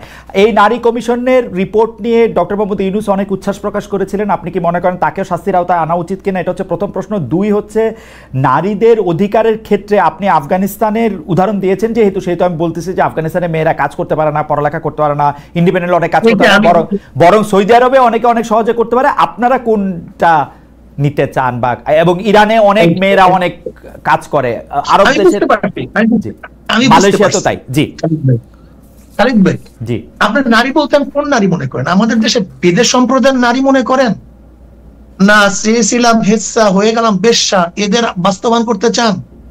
না তসলিমার দর্শন বাস্তবায়ন করতে চান? না সুফিয়া কামালের দর্শন বাস্তবায়ন করতে চান? আমি নারী পুরুষের সমান অধিকার চাই। আমি নারী পুরুষের সমান অধিকার চাই, মানুষ হিসাবে নারী এবং পুরুষের সমান অধিকার। আমি কথা বলতে দেন ভাই। জি, আমি আগে আমাকে প্রশ্ন করলেন, সেজন্য আমি বললাম আর কি। না ঠিক আছে, আমি সেই প্রশ্নের জবাব দেব। আমি নিজে প্রশ্ন করে নিজে জবাব দেব। ও আচ্ছা, বুঝতে পারিনি। জি, আমি প্রশ্ন করার পর আমি জবাব দেব। আমি সেই প্রশ্নটা নিজেকেই করতে। ঠিক আছে, ঠিক আছে। আমাদের দেশের নারীদের মধ্যে যারা মাদ্রাসায় পড়াশোনা করে, ধরেন আমার স্ত্রী কি, আমার মা কি, আমার বোন কি, আমার মেয়ে কি। এখন আমার মেয়ে, আমার বোন, আমার মা, আমার স্ত্রীর যদি কোন, যারা বলছে চেয়েছিলাম হেচ্ছা, হয়ে গেলাম বেশ্যা, তারা যদি প্রণয়ন করে সেই নারী নীতিটাকে আপনি কি মনে করবেন? প্রশ্ন আপনার কাছে আমি করলাম, এটা জবাব দিবেন। দেখেন, আমরা নারীদের সমান অধিকার চাই না, আমরা ন্যায্য অধিকার চাই। ক্লিয়ার কাট কথা, আমরা নারীদেরকে সমান অধিকার চাই না। ধরে নেন খালিদ ভাই, আপনি আপনার স্ত্রী গেলেন বাজারে, বড় একটা ব্যাগ, যদি সমান হয় তাহলে কতক্ষণ আপনার স্ত্রী টানতে হবে, কতক্ষণ আপনার টানতে হবে, কিন্তু টানে কে ব্যাগটা? এখানে আমি আমার স্ত্রীকে অগ্রাধিকার দিই, মানে অগ্রাধিকার দিই, এখানে আমি কষ্ট বইতে দেব না। ধরে নেন 2 মণ একটা বোঝা, এটা আমি স্ত্রীর মাথায় তুলি না স্বামীর মাথায় তুলি, এখানে আমি স্ত্রীকে কষ্ট দেব না। আমি স্ত্রীর ন্যায্য অধিকার চাই। যেই আমি যদি ধরে নেন ইসলাম যদি শরিয়া যদি বাস্তবায়ন হয়, আমরা একই ঘরে 2টা চাকরি, যেমন স্বামীও ডিসি আর স্ত্রীও ডিসি হবে আর একজনের, আর আমার মা বোন নায়িকা থাকবে, এরকম না। বরং যেই ঘরে চাকরি নেই, যেই নারীর চাকরির প্রয়োজন, আমরা খুঁজে খুঁজে সেই নারীকে ডেকে ডেকে চাকরির ব্যবস্থা করব। শায়ক, আপনি আমাকে যখন কথা বলতে দিবেন তাহলে আমাকে দিয়েন আর কি, আমি কয়েকটা নোট নিচ্ছি। আমি আমার বক্তব্য শেষ করলে কথা সুবিধা হবে। জি জি জি। যেমন নারীর শিক্ষা, নারীর শিক্ষা ইসলামের মধ্যে নবী আলাইহিস সালাতু বলছেন আম্মাজান আয়েশার থেকে সুলুস বা নিস ইলম শেখার জন্য। আমাদের এমন কোন মুহাদ্দিস নেই যারা নারীদের ওস্তাদ মানে না। আমাদের মুহাদ্দিসদের মধ্যে নারীদের ওস্তাদ ব্যতীত কোন মুহাদ্দিস হাদিস পড়াতে পারে না। নারীর মধ্যে শিক্ষা নাই মানে আম্মাজান খাদিজা কুবরা রাদিয়াল্লাহু তাআলার ব্যবসা থেকে আমার নবী আলাইহিস সালাতু ওয়াসালাম ব্যবসা শিখছেন এবং তিনি প্রতিষ্ঠিত হয়েছেন। আমরা ইসলামিক যদি হুকুমত করতে পারি তা নারীরা বড় বড় ধনী হবে, আমরা তাদেরকে ব্যবসা বানায় দেব। উম্মে সালমা রাদিয়াল্লাহু তাআলা যখন হুদায়বিয়ার সন্ধির সময়, কেউ, আমি সংক্ষেপে বলতেছি, কেউ নবী আলাইহিস সালাতু ওয়াসালাম কথা অনুযায়ী হালাল হচ্ছিলেন না, তো উম্মে সালমা রাদিয়াল্লাহু পরামর্শ ক্রমে হালাল হয়েছিলেন। এখন কেউ যদি মনে করেন যে নারীবাদী মানে হলো তাকে ওই অমুকের দর্শনে চলতে হবে, এইটাই নারীদের সমান অধিকার, এইটাই মানি না। আমি মনে করি যেখানে নারীদের যতটুকু ন্যায্য অধিকার প্রতিষ্ঠা করা দরকার, আমরা সেখানে নারীদেরকে সেই ন্যায্য অধিকার প্রতিষ্ঠা করব। দেখেন, ইসলামের মধ্যে মিশরের এক ডক্টর একটা কিতাব লিখছেন, সেখানে 30,000 মুহাদ্দিসদের নাম দিয়ে আসেন, 30,000 মুহাদ্দিসা। নারীদের মধ্যে হাজার বড় বড় যোদ্ধা ছিলেন, কবি ছিলেন। খানসা রাদিয়াল্লাহু তাআলা ইসলামের মধ্যে বহুত বড় কবি ছিলেন, তিনি নারী ছিলেন। কাজী এই যে নারী নিয়ে পাশ্চাত্যরা আজকে আমাদের নারী মাজাদের কোথায় নিয়ে পৌঁছাইছে দেখেন তো আপনার পাশ্চাত্যের অবস্থাটা কি, আপনি খুঁজে দেখেন। আজকে নারী অধিকারের নামে এই কয়েকদিন আগে সাভারে হত্যা করছে তার বাবাকে। এখন যদি কেউ টেনেন্ডারের সেই নারীদের অধিকার বাস্তবায়ন করতে চান, কেউ যদি সমকামী নারীদের অধিকার বাস্তবায়ন করতে চান, কেউ যদি এই অমুক মানে পাশ্চাত্য নারীদের অধিকার বাস্তবায়ন করতে চান, এখন জাপানে মেয়েরা বাচ্চা নিতে চায় না, রাশিয়ায় বাচ্চা নিতে এখন চায় না নারীরা, কোন নারীরা এখন মানে ঘরের কথা শুনতে চায় না। আমরা এই অধিকার বাস্তবায়ন করতে চাই না, বরং আমার মা বোনদেরকে ন্যায্য অধিকার দেব, তাদের অধিকার প্রতিষ্ঠিত করব, তার ইজ্জত সম্মান রক্ষা করব, তাদের যেখানে যেখানে প্রয়োজন সেখানে আমরা তাদের কাজে লাগাবো।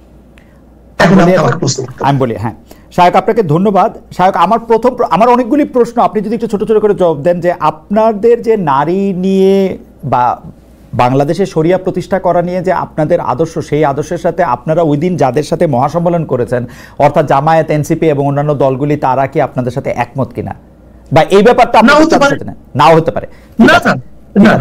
ঠিক আছে, এইবার আপনি নারীদের ন্যায্য অধিকারের কথা বলেছেন শায়ক। নারীদের ন্যায্য অধিকারটা আসলে কে ঠিক করে দিবে? নারীদের ন্যায্য অধিকারটা কি শায়ক আপনি ঠিক করে দিবেন, নাকি নারীরা এরকম ভাবে ন্যায্য অধিকার নিতে পারবে যে ধরেন সে বিশ্ববিদ্যালয়ে পড়লো, পড়ার পরে সে চাকরি করবে কি করবে না, ঘর করবে না বাচ্চা নেবে না, কি করবে সেটা সে তার মতো করে ঠিক করবে, সেটা সে ঠিক করবে, নাকি এটা রাষ্ট্র বা আপনি যারা রাষ্ট্র পরিচালনা করবেন তা ঠিক করে দিবে? রাষ্ট্র আপনার উপর কিছু নির্দেশ আইন দিয়ে দেয়, আবার রাষ্ট্র আপনার কিছু কাজ করার জন্য দেয়। ওকে, একটা রাষ্ট্র কিন্তু ব্যক্তিরও কিছু কাজের অনুমতি দেয়। ওকে, শরীয়ত এইভাবে আছে। তার মানে সংবিধানে কি মেয়েদের জন্য আলাদা আইন হবে যে নারীরা এটা করতে পারবে, পুরুষরা এটা করতে পারবে? না, এরকম পুরুষদের জন্য তো আইন থাকবে যে পুরুষ এটা করতে পারবে না। মানলাম, মানে নারী পুরুষের জন্য আলাদা আইন হবে কিনা সংবিধানে? এটা থাকবেই, প্রত্যেকের জন্য আছে। বাংলাদেশে এখন সংবিধানে নাই নারী পুরুষের জন্য আলাদা নাই। তাহলে আপনার এখন বাংলাদেশের আপনারা যে সমস্ত নির্দিষ্ট আসনগুলি রেখেছেন, না না, আমরা সংযুক্ত আসন এটা আইন না। আমি বলতেছি বাংলাদেশে কোন পেশায় আমাকে একটু বলেন যে এই সিটে এই জায়গায় সংরক্ষিত আসন অন্য কেউ নির্বাচন করতে পারবে না, কিন্তু আইন না? এটা তো আপনি বলুন, এটা আইন না? হ্যাঁ আইন, কিন্তু সেটা তো পজিটিভ ডিসক্রিমিনেশন। পজিটিভ ডিসক্রিমিনেশন আইন মানে কি? আপনি হুজুর, আপনার সাথে আমি তর্ক করে পারবো না, কারণ হচ্ছে যে আমি তর্কের মুডে নাই, আমি তর্কের মুডে নাই। আপনি আমাকে বলেন বাংলাদেশের সংবিধান নারী পুরুষের, এখনকার সংবিধান নারী পুরুষের সমান অধিকার দেয় কিনা? নারীদের উপর জুলুম করে, নারীদের প্রতি সমান অধিকার নাই। আমার নারীরা ধর্ষিত হয়, আমার নারীরা ডিভোর্স হয়। পৃথিবীর যেসব দেশ অ্যাবসলিউট শরিয়া আইনে যেসব দেশ চলে, সেই সব দেশেও নারীরা ধর্ষিত হয়। কম সংখ্যা, একেবারে না না না না না না, ওইখানে কেস কম, ঘটনা বেশি। আপনি আবার খোঁজ নেন হুজুর, আপনার অনেক পরিচিত আছে, আপনি সৌদি আরবে খোঁজ নেন, মিশরে খোঁজ নেন, কায়রোতে আপনি রাস্তায় হাঁটতে পারবেন না, মেয়েরা রাস্তায় হাঁটতে পারে না, মানুষ মেয়েদের গায়ে হাত দেওয়া হয়। আমি কিন্তু আন্তর্জাতিক মোসাদেও কাজ করি না, রয়েও কাজ করি না ভাই।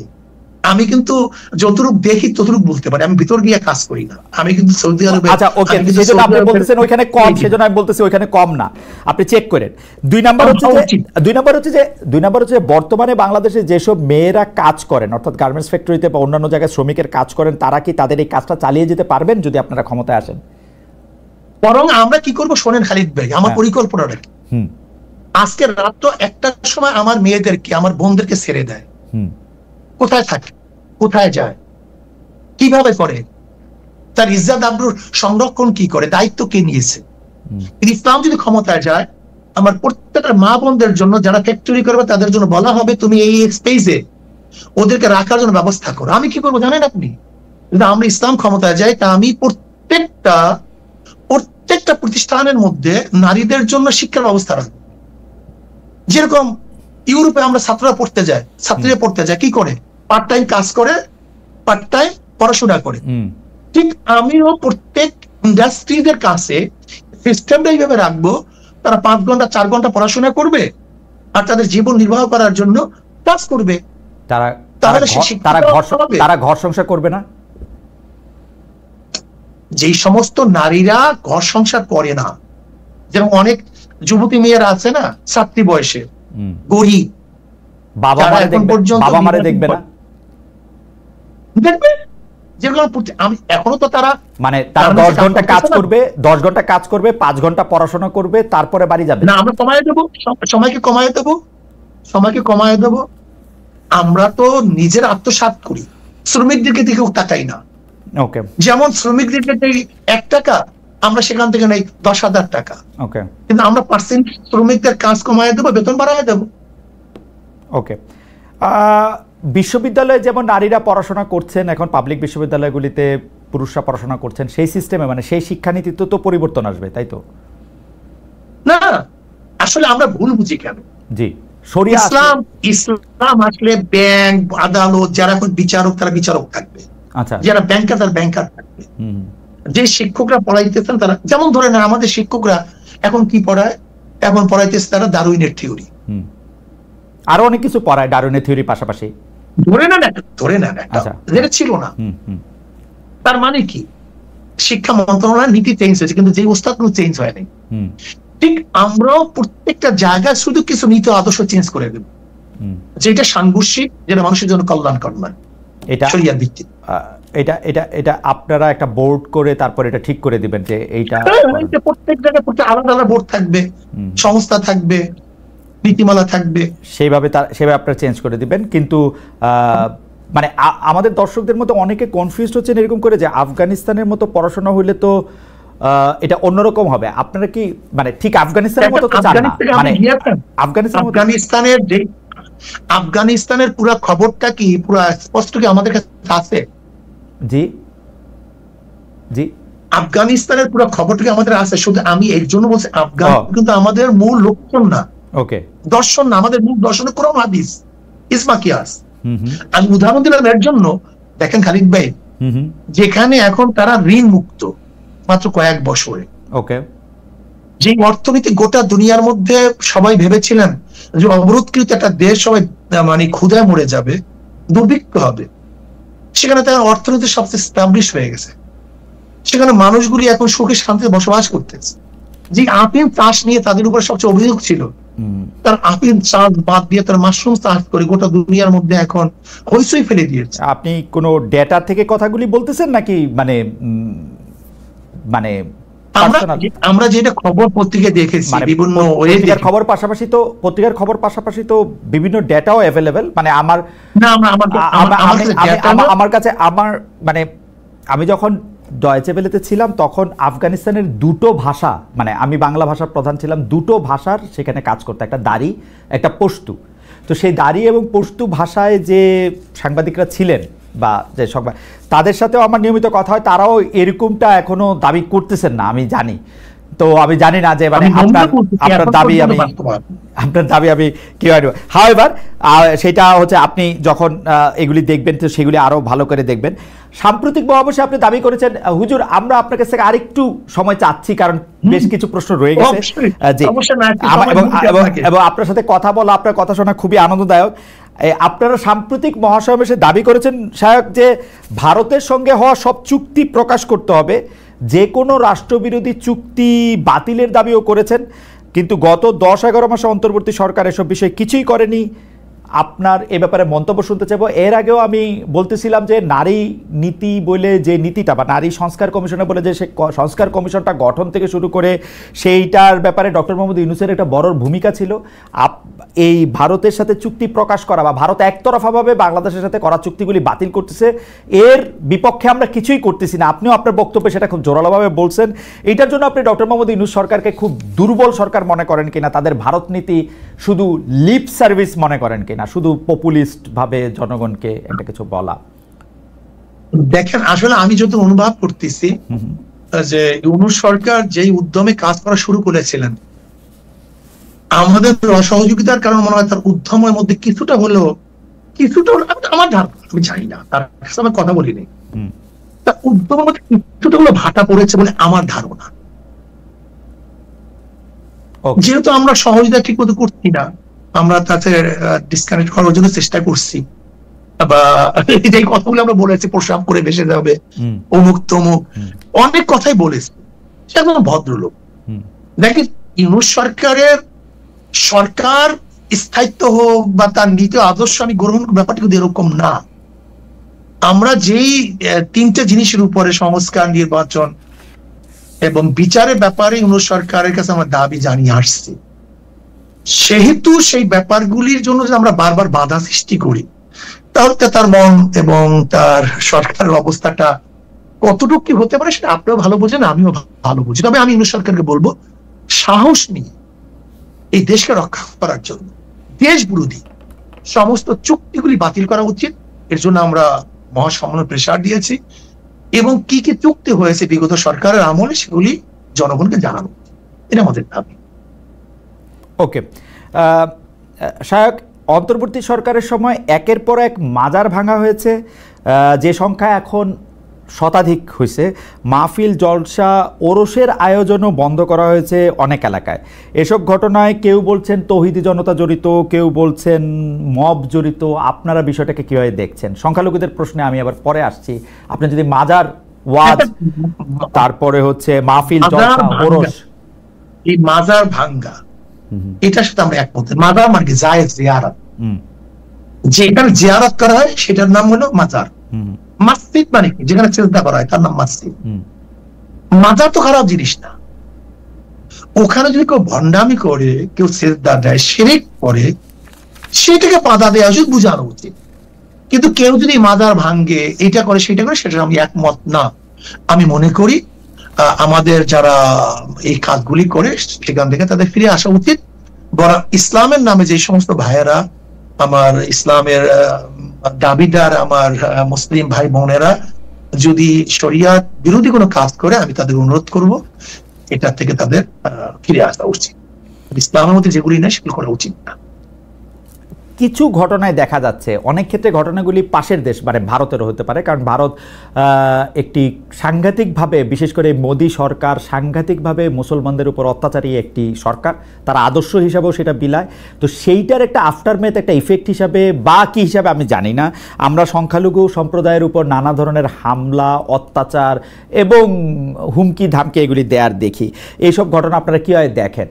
অনেকের কাছে এই ব্যাপারটি সামনে চলে আসে যে সংখ্যালঘুরা আসলে খুব বেশি নিরাপদ না। কেউ কেউ উদাহরণ হিসাবে এই যে ইসকনের বহিষ্কৃত নেতা এবং সনাতনী জাগরণ জোটের মুখপাত্র চিন্ময় কৃষ্ণ ব্রহ্মচারীর গ্রেপ্তার, জামিন একবার হওয়া না হওয়া, এগুলি নিয়েও প্রশ্ন তোলেন। এইসব ব্যাপারগুলি নিয়ে আসলে আপনাদের মতামত কি? দেখেন, আমাদের দেশের হিন্দু সম্প্রদায় বা সংখ্যালঘুরা, শুধু হিন্দু সম্প্রদায় না, বৌদ্ধ হোক বা চাকমা হোক, যারাই হোক না কেন, আমাদের দেশের সংখ্যালঘুরা যে নিরাপদে আছে, গোটা দুনিয়ার মধ্যে, ভারতের মধ্যে সংখ্যালঘুরা এত নিরাপদে আছে বলে, হিন্দুরা এত নিরাপদে আছে বলে আমার জানা নেই। বরং সেখানে দলিত বিভিন্ন গোত্র নিয়ে যে অবস্থা চলতেছে, দেখেন হিন্দুদের মধ্যে তো জাত বেদের কোনো অভাব নেই, এদিকে আমি ব্যাখ্যায় যাব না। এমনকি এক হিন্দুর ঘরে আর একজন ঢুকলে উষ্টা লাগে, এক হিন্দু আর এক হিন্দুর ঘরে ঢুক, এক হিন্দু সম্প্রদায় আর এক হিন্দু সম্প্রদায়ের, কিন্তু আমি মনে করি আমাদের বাংলাদেশের হিন্দু সম্প্রদায় বা অন্যান্য সংখ্যালঘুরা সবচেয়ে বড় নিরাপদে আছে। আমাদের দেশের হিন্দু বা অন্য সম্প্রদায় সংখ্যালঘুদের নির্যাতনটা অনেকটা শ্রেষ্ঠ, অনেকটা এই যে পুঁজিপণ্ড ভাঙ্গা, এর মধ্যে অনেক সময় দেখা যায় যে হিন্দু সম্প্রদায় আছে। এর জন্য আমি প্রস্তাব দিয়েছিলাম আগের থেকেই যে প্রত্যেকটা পূজা মণ্ডপে সিসি ক্যামেরা ফিটিং করা উচিত। যেখানে সিসি ক্যামেরা থাকবে না সেই পূজা মণ্ডপের অনুমতি দেওয়া হবে না, কিন্তু সেটা বাস্তবায়ন এখন পর্যন্ত হয়নি। এটা হয়নি। দেখেন, 5ই আগস্টের পরে সবচেয়ে বেশি মন্দির পাহারা দিয়েছিলাম আমরা জানি যে ভারত এদেরকে ব্যবহার করবে, এর জন্য আমরা আগে থেকে প্ল্যানটা করেছিলাম, তাদেরকে আমরা সতর্ক করেছি, বলেছি, আমরা তাদেরকে মানে সাহায্য সহযোগিতার জন্য হাত বাড়িয়ে দিয়েছিলাম, তাদেরকে আমরা পাহারাদারি। এখন আপনারা তাই করে যাচ্ছেন, তাই তো? আমরা এখনই করি। আমরা এটা, আমি কিছু কষ্ট বলতে চাই যে এদেশে মুসলমানরা ইসলাম পালন করে দেখেই হিন্দু সম্প্রদায় বা সংখ্যালঘুরা নিরাপদে আছে না। কিন্তু কিন্তু আমরা দেখতে পাচ্ছি যে যারা আসলে মানে সংখ্যাগুরু এরকম ভাবে আমরা না বলি, এভাবে বলি, কেউ ভিন্ন মত অবলম্বন করতে আসলে, বিশেষ করে এটা যদি ধর্মীয় ভিন্ন মত হয়, এমনকি আপনি হিন্দু, খ্রিস্টান, বৌদ্ধ এদের কথা আপনি বাদ দেন, ধরেন আহমদিয়া সম্প্রদায়, তারা একটা মতবাদ নিয়ে আসে, কিন্তু আমরা সবসময়ই দেখি যে তারা একটা সাংঘাতিক রকমের বাধা বা একটা অপারেশনের শিকার হয়। এইটাকে কীভাবে দেখেন? মানে তারা আমি তাদেরকে বিশ্বাস না করতে পারি তাদের সাথে, কিন্তু তাদেরকে কি প্রতিহত করতে হবে আমাদের? মানে ব্যাপারটা কি এরকম? আপনার কয় ভাই? আপনারা কয় ভাই? 3 ভাই। 3 ভাই। আচ্ছা, 3 ভাই যদি এখন ই করি সমালোচনা, বাবা আমার বাপ কি বাপ না, তখন আপনি কি করবেন? আপনার বাবা 3 ভাই যদি বাবা নিয়ে প্রশ্ন তুলে যে আমার বাপ কি বাপ না, তখন কি করবেন? সেটা একটু প্রশ্ন আমার এগুলিতে, মানে আমি দেখেন, হ্যাঁ, মূল প্রশ্নটা হলো এখানে আমরা 7 ভাই 1 বোন, এখানে বাবা মা নিয়ে কোনো প্রশ্ন তুলে না। এইটা বিশ্বাস করব কি করব না, এই আদর্শ মানবো কি মানবো না, এটা বোকা। এটাকে নিজের, এটা ব্যক্তি অভিব্যক্তি, ব্যক্তি স্বাধীনতা বলে না। এখন আপনার 3 ভাই, আমরা 7 ভাই যদি বাবাকে নিয়ে আলোচনা শুরু করি, সে আমার বাবা কি বাবা না, এর নাম হলে স্বাধীনতা না, এটা হলো ভ্রষ্টতা। ইসলামের বাহিরে আমাদের হিন্দু নিয়ে এখন আজ পর্যন্ত আমরা কোন ইখতিলাফ করছি? হিন্দুরা ব্রাহ্মণ মানে কেন, ঠাকুর মানে কেন, দেবী মানে কেন, তারা দেবী পূজা করে কেন? দেখেন তো আজ পর্যন্ত মুসলমানদের বক্তব্য আছে কিনা? খ্রিস্টানরা রবিবার কেন পূজা করে, কেন শুনি এরকম, কিন্তু আপনারা যারা আলেম আছেন তারা বলেন না কখনো, এটা আমি দেখছি। একটা হলো তাদের ঠাকুর বাহিনী আলোচনা করা, কিন্তু তারা কেন করে এটা নিয়ে আমাদের বক্তব্য থাকে না। আমি ঈদের দিনের ওয়াজেও শুনছি বাংলাদেশের একজন সবচেয়ে বিখ্যাত বক্তাদের একজন বলছেন হিন্দু ধর্ম হচ্ছে খাচ্চর পূজা করার একটা ধর্ম, হিন্দু ধর্ম হচ্ছে কি জানি সবচেয়ে অপছন্দের ধর্ম। বলতে পারে তাদের ধর্ম কি পূজা করে, সাপ পূজা করে, খাচ্চর পূজা করে, কচ্ছপ এটা বলতে পূজা পারে, করে, এটা বলতে পারে, তাই না? এটা তারা করে, এটা বলতে পারেন আপনি যে তাদের ধর্মটা কি। না না, আচ্ছা আমি এই আলোচনায় না যাই, এই আলোচনায় না যাই, কারণ যার আরেকটা ধর্ম থেকে আমি শেষ করতে দিই, একটু শেষ করতে দেই। জি, হিন্দুরা হিন্দুদের ধর্ম পালন করবে, খ্রিস্টানরা খ্রিস্টান ধর্ম পালন করবে, মুসলমানরা মুসলমান ধর্ম। কিন্তু কোন খ্রিস্টান যদি বলে আমি খ্রিস্টান এই মুসলমান ধর্ম পালন করি, এখানে আমাদের ইখতিলাফ আছে, আমাদের মতৈক্য আছে। এটা কি দলিল দিয়ে আপনাদের মতবাদ আছে যে কেউ যদি মনে করেন আপনার মতের মধ্যে না হয়, আপনি একটা উদাহরণ দেয় খালিদ ভাই। জি, যেমন আহমদিয়া সম্প্রদায়ের মূল ইখতিলাফটা কি? তারা নিজেদের মুসলমান দাবি করে, আল্লাহ ওয়া রাসূলের ঈমান আনা বিশ্বাস করে এবং তার আওসাফ সিফাত সহকারে। রাইট। খালিদ ভাই ধরে নেন আপনি খালিদ একজন শখস ব্যক্তি, কিন্তু আপনার গুণ কি? আপনি একজন সাংবাদিক। একজন ডিসি, আব্দুল্লাহ ডিসি, সে একজন ব্যক্তি, ডিসি তার কি গুণ? আমি আব্দুল্লাহকে মানলাম, যদি তার গুণ না মানি সে কাজ করতে পারবে? আমি বললাম আব্দুল্লাহকে মানলাম কিন্তু তার গুণ মানলাম না, সে কাজ করবে কিভাবে? আপনাকে মানলাম খালিদ ভাই, কিন্তু আপনাকে সাংবাদিক মানলাম না, আপনি কাজ করবেন কিভাবে? নবী আলাইহিস সালাতু একজন ব্যক্তি, তার কিছু গুণ আছে, ব্যক্তিকে মানলাম তার গুণ মানলাম না, তার নবী মানা হইল? শায়ক আপনার সাথে এটা নিয়ে আমি আসলে আলাদা তর্ক করতে চাই না, কিন্তু আমি যতটুকু বুঝছি, আমি মনে করি ইসলাম ধর্ম খুব সহজ। ইসলাম ধর্মের মধ্যে থেকে আমি যদি আল্লাহকে মানি, আমি যদি তার প্রেরিত নবীকে সর্বশ্রেষ্ঠ রাসূল বলে, প্রেরিত পুরুষ বলে মানি, আমি ইসলাম ধর্মে বিশ্বাস করি, এই শাহাদাত কলেমা শাহাদাত যদি আমি পড়ি, অন্য কেউ আপনি ভালো বলতে পারবেন অন্য আরেকটা মানুষ আমি অমুসলিম কিনা এটা বলতে পারে কিনা আমি জানি না। আমি খালিদ ভাই একটু উদাহরণ দিলে বুঝতে পারবেন। জি বলেন তো। টাকার 99 জায়গায় মিল আছে, এক জায়গায় মিল নাই, সেটা নকল না অরিজিনাল। একটা টাকা 1000 টাকা, আচ্ছা হ্যাঁ হ্যাঁ হ্যাঁ, 99 জায়গায় মিল আছে, এক জায়গায় মিল নাই, সেটা নকল না অরিজিনাল? না না, সেটা তো অবশ্যই নকল, কিন্তু ঠিক ইসলামের একটা গণ্ডি আছে, কিন্তু ইসলামের তো দুইটা জিনিস, আল্লাহকে মানা, তার রসুলকে মানলে সাক্ষ্য দিলে তারপর গুলি তো আমল, আপনি এইটা করবেন, এটার জন্য আপনার এইটা আপনার জি, আমি ব্যাপকতা যাব না, আমি বলছি যে মানতে হবে, যেই মানা পর্যন্ত আপনার টাকাটা অরিজিনাল হবে সেই পর্যন্ত আপনার সে মধ্যে। আচ্ছা পরিষ্কার আমি শুধু ওই জায়গার মধ্যে আচ্ছা আমি পরিষ্কার, আপনি শুধু এই জায়গাটার মধ্যে যদি একটু বলেন যে অন্য ধর্মাবলম্বীরা ধর্মের নামে একটা ফানি কাজ করতেছে বা একটা খারাপ কাজ করতেছে, কোট আনকোট, কারণ যার যার ধর্ম তার কাছে, এইটা বলাটার শিক্ষা আপনারা দেন কিনা আপনাদের যারা ছাত্র বা অনুসারী আছে, বা এটা দেয়াটা ঠিক কিনা? কারণ আমি কেন এটা বলি, আমি কিন্তু কখনো পোপরে শুনি না বলে যে মুসলমানরা এই কাজটা করে, এটা ঠিক কিরকম জানি ফানি। আমি একটা হিন্দু যে একটা খুব বড় মানুষ আছে, সে একটা বলতে শুনি না যে মুসলমানরা এই কাজটা করে, এটা খুব ফানি। আমাদের হুজুররা বা আমাদের আলেমরা এই কথা কেন বলেন? অনেক সময় যদি কেউ কম্প্রোমাইজ করতে চায়, মুয়াজিন করতে চায়, যেমন ধরেন আপনার কোটটা ভালো না মন্দ, তখন আরেকটা কোটের সাথে তুলনা দিতে হয়। ওকে, যেমন সূর্যর আরেকটা সূর্য না থাকলে এটা তুলনা দিন কিভাবে? এই তুলনাটা কি খুব জরুরি? আমি তো সবচেয়ে ভালো ধর্ম, এটা সবসময় জরুরি না। ইসলাম ধর্ম কি কারোর সাথে আমি কোনো তুলনা করতেছি? আমার তো ওরে বলার দরকার না সর্বশ্রেষ্ঠ। কেউ যদি বলে হুজুর আমি হিন্দু ধর্ম পালন করা, আচ্ছা সমস্যা কি? আমি খ্রিস্টান ধর্ম পালন করলাম, সমস্যা কি?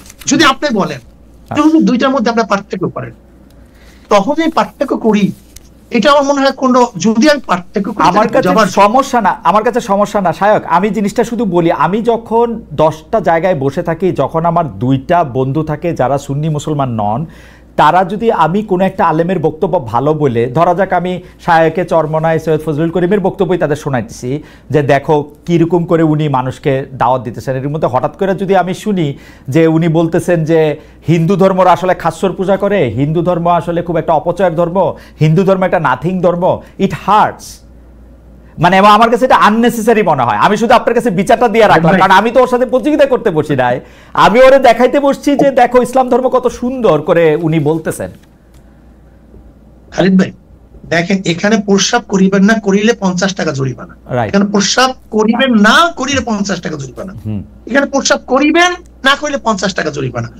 দেখেন কেউ যদি চিন্তা ভাবনা ভালোর দিকে যায় সে কিন্তু খারাপের থেকে ভালো পায়, আর কেউ চিন্তা করছে খারাপের দিকে যায় সে ভালো মতো। আবার দাড়ি কমাও একটু দিতে হয়, দাড়ি কমা দিলে আর না করিবেন না করিবেন না মধ্যে মানে ওই দাড়ি কমাটাও একটু জরুরি, কোথায় থামতে হয় পিরিয়ড সেটা একটু জরুরি। আমাদের শেষ প্রশ্ন শায়খ, এই জনপ্রিয় অনেক ইসলামী বক্তা, আমি জানি যে অনেকে মানে আপনি আসলে আলেমদের আলেম, আপনি পীর সাহেব চরমনায় অনেকেই আপনার কাছে আসেন, অনেক কিছু বিষয় আপনার সাথে পরামর্শ করেন, সেই জন্যই আপনার কাছে বলা, আপনি অন্যভাবে নেবেন না। জনপ্রিয় অনেক ইসলামী বক্তা গত অগাস্ট থেকে ডক্টর ইউনূসের ব্যাপক প্রশংসা করেছেন, এমন কারো কারো পুরনো ওয়াজে আবার ফিরে ফিরে আসছে, যেহেতু ইন্টারনেটে ফুটপ্রিন্ট রয়ে যায় যে ক্ষুদ্র ঋণ, গ্রামীণ ব্যাংকের সমালোচনা, সুদ, নারীর ক্ষমতায়ন, এইসব নিয়ে অনেক কথাবার্তা দেখা যায়। এই যে সার্বিক প্যাকেজটা, এই ক্ষুদ্র ঋণ, গ্রামীণ ব্যাংক, নারীর ক্ষমতায়ন, এটা নিয়ে আপনাদের আসলে অবস্থানটা কি, এবং এটা ডক্টর ইউনূসের অবস্থানের সাথে সাংঘর্ষিক? কোন সময় সে ভালো দিকটা আলোচনা করে, কোন সময় খারাপ দিকটা আলোচনা করছে, একটা মানুষ দুই দিকে থাকতে পারে, একটা মানুষ দুই দিকেই থাকতে পারে, ভালো আলোচনা করছে, খারাপ আলোচনা করছে। আপনাকে অনেক ধন্যবাদ শায়খ। আপনি, আমরা অনুষ্ঠানে প্রায় মানে প্রায় না শেষই, আপনি যদি আমাদের দর্শকদের উদ্দেশ্যে, বাংলাদেশের মানুষের উদ্দেশ্যে কিছু বলতে চান, বা সারা পৃথিবীতে আসলে অনেকে আপনাকে শুনছেন, আমরা শুধু আমি একটা কথাই বলবো, জি, রাজনৈতিক সৃষ্টি হয়েছে মানুষের কল্যাণের জন্য, রাজনীতি মানুষের সেবা, এটা ব্যবসার কোনো জায়গা না। একজন বিসিএস ক্যাডার সে বেতন পায় কত, অথচ একজন যদি ওয়ার্ডের সভাপতি হয় 1 বছরের মধ্যে দেখা যায় 1 কোটি কোটি টাকার মালিক।